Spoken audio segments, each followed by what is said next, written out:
welcome to the next episode of Decants with D.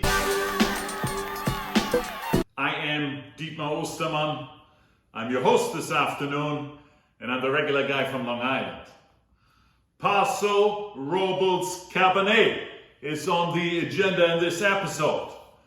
After Napa Valley wines become more and more expensive, people are looking for real alternative for good California Cabernet Sauvignon. And other than Sonoma County and Alexander Valley, a real alternative is Paso Robles. Paso Robles is this incredibly growing AVA in America. It's located in San Luis Obispo County. It grew from 50 or so vineyards in 2000 to now over 200 wineries. They do 33,000 acres under vine, and mostly they were recognized for Zinfandel wine and Cabernet Sauvignon, but today Cabernet Sauvignon and the other Bordeaux blend varietals have taken over 55% of all the plantings. So it's an up and coming wine region. And everybody knows by now Austin Hope, a favorite Cabernet blend in my wine stable. But Austin Hope was discussed already at my last video, maybe 10 weeks ago. But it's also a little bit pricey, and Austin Hope, as good as they are from Paso Robles now, probably is $50 or so. So here I have 5 Paso Robles Cabernet Sauvignon for less than $20. That's it, ladies and gentlemen, less than $20. And I'm starting off the tasting right here. I want to taste these out and see which one I truly and honestly can recommend to you. The first one you have seen on my show many times before, the Justin. In Justin, I looked, the latest out still is a 2019. 2020 seems to be not out yet. Most of the other wines here from Paso Robles are 2020 or even 2021. Let's do the Austin as the baseline. I know that I like this wine. Last time I tasted it on my show, I think I gave it a 4.1 out of a Vivino typical rating at 1 through 5. What do we see? It's a medium deep ruby red wine. I can see the stem through the glass, and I have fine lines on the glass indicating a higher alcohol content and some sugar. 15% alcohol, so that is high alcohol. Let's give it a sniffy sniff. Pronounced fruit flavors. I'm thinking blackberry jam, maybe a little bit of black plum is certainly the dominating type of fruit flavor. There's some interesting spice in here, a little bit of oak and cedar. Let's give it a whirl.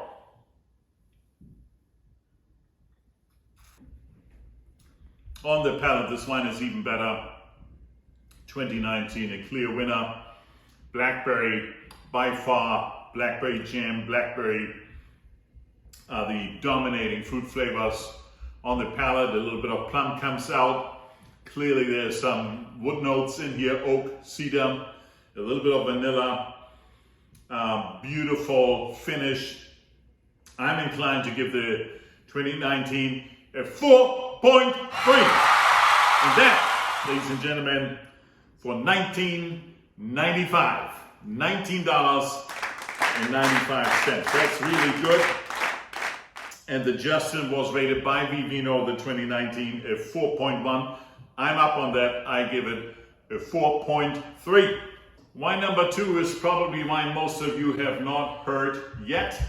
This is the Carson Ridge, and not the regular, but the Carson Ridge Reserve.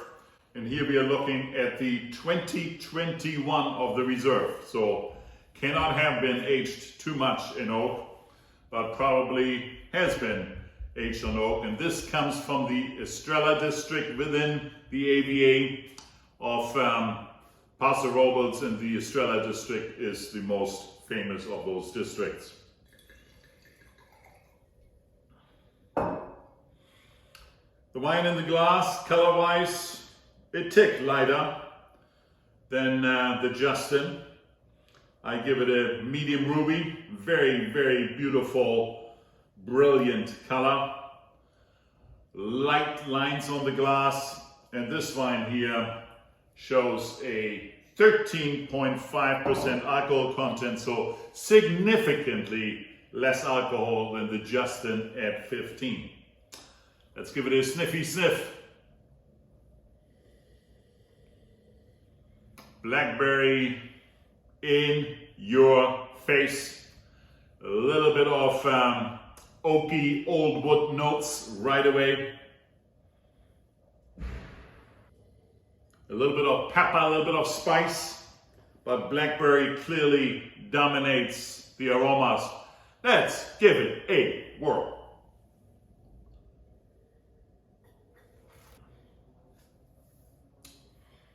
The wine is high on acidity, a little bit light on the palate for me. You clearly can feel that it has less alcohol, has a little bit more of a lighter Pinot Noir type touch. Very, very dry. The finish is much shorter, but a digestible wine. But I like the Justin much better. I give the Carson Rich a 3.7, and the Carson Rich 2020 was rated 4.1 by Vivino, $19.75 on average, but clearly not for me as much as the Justin. Wine number 3 over here is the Stack from St. Hubertus, Paso Robles. Never had this wine before, but it was recommended by the sales team at Total Wine. This wine also a little bit medium alcohol only, 13.9%, substantially less than the Justin. The color is darker than the previous 2 wines. I would call this a deep ruby. However, I can very, very, very lightly see the stem through the glass, but not as much as in the others. Let's give the Stack a sniffy sniff. Dust on the nose, oak, no really pronounced fruit aromas, a little bit maybe plum and brambles, but much more laid back. The dust is overwhelming, the earthy notes from the Stack are overwhelming, a little bit of spice. Let's give this one a whirl. Well balanced, acidity, alcohol, fruit, all in check with each other. A little bit more red fruit in addition to the black fruits. So red cherry I have in the mouth, a little bit of black cherry as well, pepper, spice, oak, but a little bit flatter than the Justin, better balanced than the Carson Rich. So overall, the Stack gets for me a 3.9, ladies and gentlemen. 3.9, and the Stack was rated 4.0 in Vivino, 1667. A drinkable wine, but I like the Justin a lot better. Wine number 4, ladies and gentlemen, the double black, and yes, it resembles skiing double black mountains. That's what the winemaker tells us. That's what you should be experiencing drinking this wine. So let's get ready for a ride. I also never had the double black before. The double black is medium in alcohol, 13.8%. I'm looking at the color here. Medium ruby, see-through to the stem. Very similar in color to the Stack. lighter than the Justin. Let's give it a sippy sniff. Dust on the nose. Blackcurrant is the dominating fruit. A little bit of cherry and plum. Oak, vanilla, I even think a hint of tobacco. Let's give it a whirl.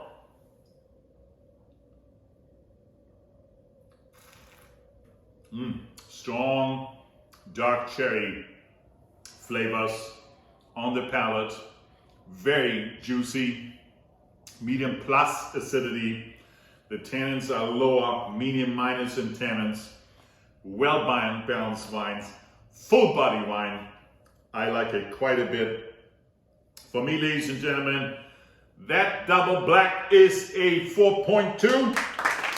And I see here only 3.9 on average in Vivino. $16.99. Clear buy recommendation for $16.99. This is a good Cabernet. And that, ladies and gentlemen, brings us to wine 5. Up and coming wine on the wine scene. Daou, everybody has heard of it by now. It is one of the standard bearers of Paso Robles. I never had it on my show. This is already the 2021. I drank the 2020 a couple of nights ago. It was excellent. So let's see what the 2021 brings with it. I already can see, as I pour it in the glass, this is a dark ruby red wine, color-wise. Beautiful lines in the glass. Daou is high alcohol, 14.5%, a little bit less than the Justin, but this is a serious alcohol wine. Beautiful dark ruby color. Let's give it a sniffy sniff. Ooh, well balanced blackberry, black cherry type of fruit flavors. In the aroma, a little bit of plum as well. Has some jamminess to it, but blackberry is the predominant aroma. A little bit of earthiness in here as well. Chocolate as a secondary tertiary element. Interesting, ladies and gentlemen. Let's give it a whirl. Very good product. A little bit more acidity than the previous double black, but very balanced, juicy. It is maybe not quite as bold and full body as the double black, but very elegant. Coffee is an additional flavor character that I pulled out in addition to the chocolate. A little bit of cacao and predominant fruit flavor, blackberry, black cherry. This wine is good, ladies and gentlemen. Every bit as good as the Justin. I have to give it a 4.3 as well. And there you have it, ladies and gentlemen. This wine is $19.95 as well. Vivino users rated 4.1. So I rated, not entirely unexpected, the Justin, the Daou, the highest, 4.3. And for $19.95, ladies and gentlemen, that is your buy. But I do want to say, out of these not so well-known wines, an honorable mention for the double black. I like this a lot, and quite frankly, the double black sells for another $3-4 less. I can get it for $16.99. Also a recommendation. That's it for today. If you like this show, please like this video, subscribe to my channel, and I see you next Sunday.